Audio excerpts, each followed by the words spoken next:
attorney Linda Gorczynski. Let's get you up to speed in special ed.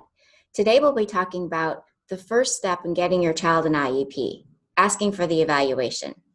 Now, oftentimes parents know before the school even knows that something just isn't right. So if you're seeing some signs or you have a diagnosis from one of your physicians for ADHD or autism, you just know as a parent that something isn't working right at school and your child needs help and some special education, then you want to ask for an evaluation.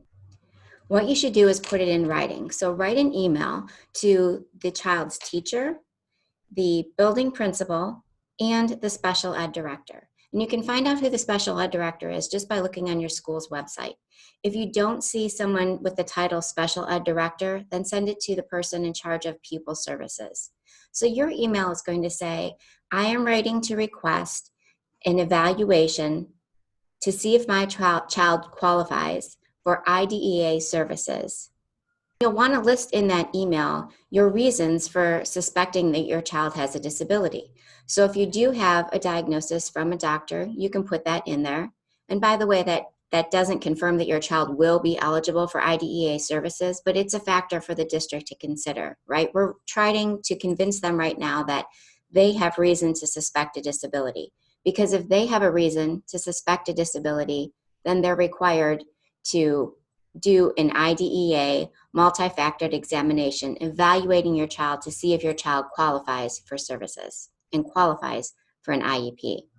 So you're writing in this email, I'm requesting this evaluation be done for IDEA eligibility, and you're going to tell them why you suspect a disability. I'm working with my child after hours, we spend 4 hours on homework and he or she still doesn't get it, or he has a ton of missing assignments and just isn't able to keep up and isn't able to organize his work, so he needs some extra services. Or maybe you see your child is struggling terribly in math or in reading. So you want to put those reasons in there of why you suspect a disability. Once the district receives that, they have 30 days to tell you, yes, we do suspect a disability and we are going to test your child, or no, we don't suspect a disability.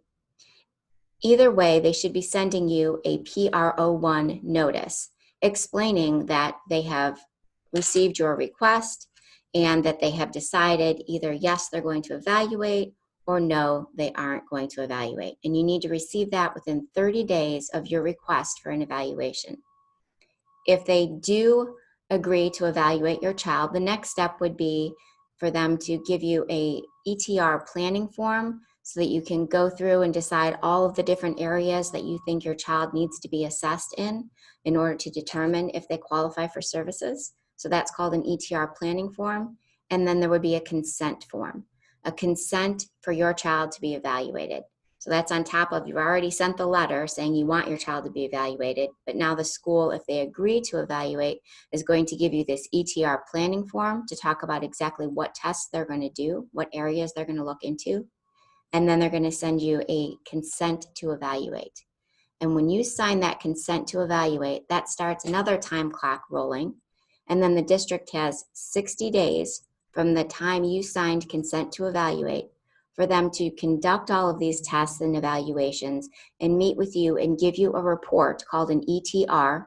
And this report will show you the results of all of those tests. The team will meet and discuss those results, and together the team, including you, the parent, will determine whether your child qualifies for special education and related services.